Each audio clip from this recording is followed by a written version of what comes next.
दोस्तों, आप सबका फिर से मेरे चैनल एचडी प्रीत पर स्वागत है। आज फिर मैं आपके लिए एक नई कहानी लेकर आई हूँ। तो चलिए दोस्तों, कहानी शुरू करते हैं। विजय सिंह नाम का एक व्यक्ति था। वो अपने गांव में संपन्न किसानों में से एक था। भगवान ने उसके घर में किसी भी चीज की कमी नहीं छोड़ी थी। उसका भरा पूरा घर था।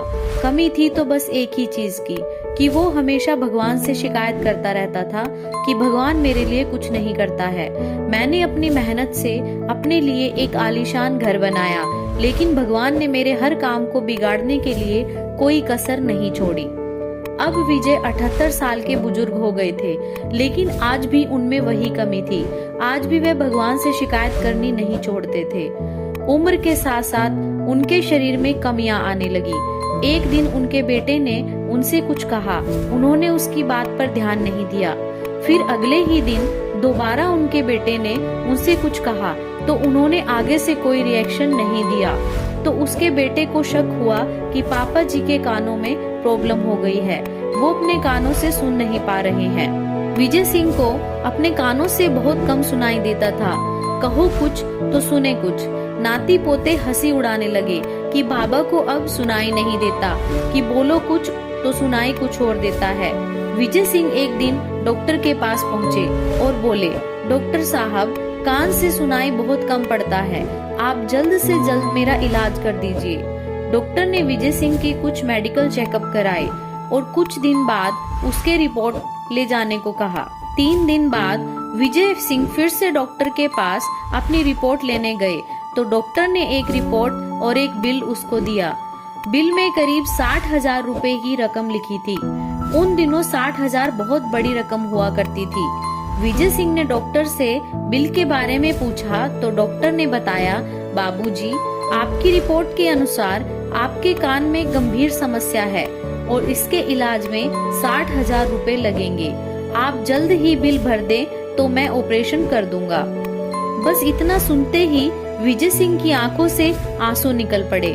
डॉक्टर विजय सिंह जैसे कड़क इंसान की आंखों में आंसू देखकर बोले, क्या हुआ, बिल की रकम कुछ ज्यादा है क्या?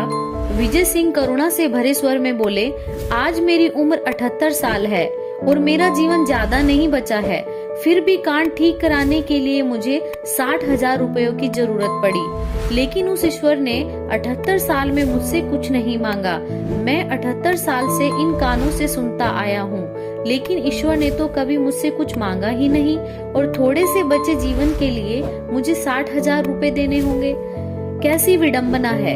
इस अमूल्य शरीर को पाकर भी हम ईश्वर को गाली देते हैं कि मुझे कुछ नहीं दिया, लेकिन ईश्वर कहता है कि मैंने सबको बराबर दिया है। लोग अपने कर्मों से ही, अपनी बुद्धि से ही आगे बढ़ते हैं। दोस्तों, आपका शरीर दुनिया का सबसे बड़ा धन है। भगवान ने आपको जन्म से इस शरीर को देकर धनी बनाया है, लेकिन हम हमेशा भगवान को कोसते रहते हैं कि हमें ये नहीं मिला या वो नहीं मिला। कान की कीमत उससे पूछो जिससे आज तक कोई शब्द सुना ही ना हो। आंखों की कीमत उस इंसान से पूछो जिसको दिखाई न देता हो।